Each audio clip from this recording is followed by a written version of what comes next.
Welcome to the Deep Dive. Today, we're going into a really tough topic. Important, but definitely challenging. We were really struck by something a survivor said recently. She was grateful, saying, "Thank you for speaking up for us," which is powerful, of course. But then she added something that hit hard. If speaking up is all we do, well, we've kind of missed the mark. What they really need, she said, is rescue. They need justice. Yeah, and that leads right into a pretty stark reality. Right now, as we speak, there are over 50,000 children who are missing, exploited, trafficked, and images of what's happening to them. They're suffering. It's spread online. We don't have their names. We don't know exactly where they are. What we do know is that every morning they're waking up terrified in, well, unimaginable situations, screaming for help. Help that for way too many just isn't coming. 50,000, that number, Yeah. it stops you cold.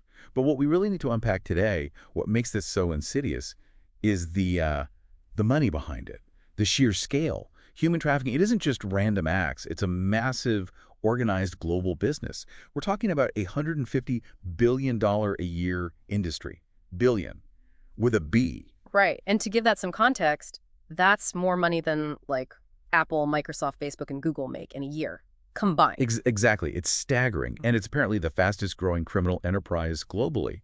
How does something that enormous just hide in plain sight? Well, that's the tricky part, isn't it? It's not always lurking in shadows like people think. This huge profit comes from a twisted global supply chain. It feeds on vulnerability, poverty, people being displaced, and the anonymity, the terrifying anonymity of the internet. It creates this constant market for people, and often, it hides behind legitimate-looking businesses. Think nail salons, restaurants, sometimes even farms. They use front companies. Makes it really hard to spot if you don't know what you're looking for.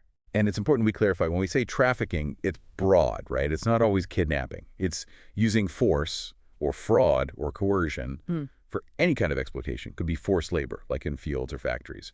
Or what we're really focusing on today, the absolute horror of child sex trafficking.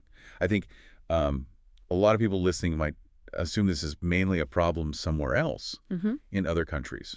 What's the reality there? That's a really common misconception, and actually a dangerous one. People think, oh, that happens overseas. But the reality is the U.S. is one of the top destinations for trafficked children, and this is crucial. It's also one of the top sources. The FBI, the National Center for Missing and Exploited Children, their data shows most trafficked minors found in the U.S. were actually born here, in the U.S. As our children. Exactly. Our children, kids in our communities, often kids who are already vulnerable for, social or economic reasons. That's... wow. That's incredibly sobering. Really brings it home, doesn't it? Makes you wonder how we could be so unaware. Okay, so our mission today for this deep dive is to try and shine a light on these 50,000 plus unknown kids, the ones hidden behind screens, the ones being brutalized for profit. We need to look at the scale, yes, but also the hidden workings of it all. And importantly, explore where the hope is, what actions are actually making a difference, because there are some. Think about this. We talk about war with like tanks and sirens and missiles. Yeah. Very visible, right? But this fight, this war against trafficking, Yeah. it doesn't make those kinds of headlines. It's fought quietly in basements, hotel rooms, and like you said, increasingly online.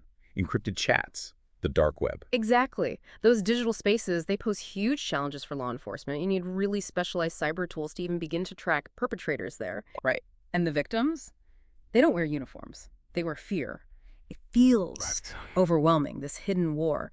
But, and this is key for our deep dive, despite how dark it seems, there are things happening.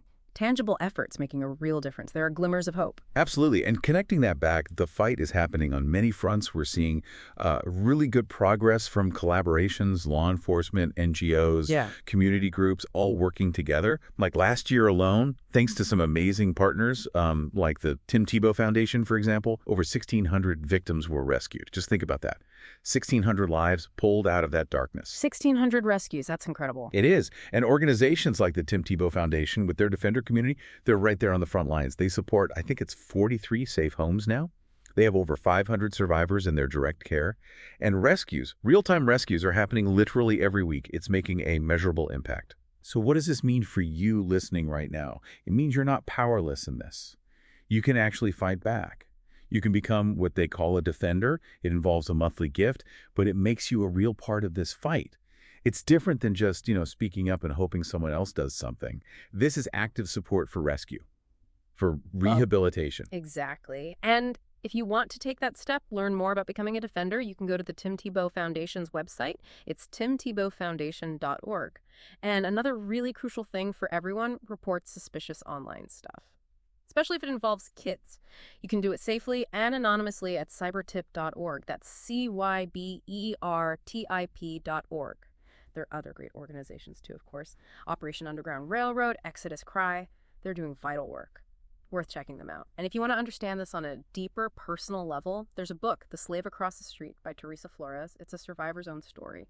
Very powerful. Look, we can't change the past horrors these children endured. We just can't undo that. But what we can do is choose. Choose to be the generation that didn't just look away, the one that empowered the rescuers, the one that fought for justice. We aren't helpless here, and we're not hopeless. We can be defenders. Because silence, well, silence just isn't an option anymore.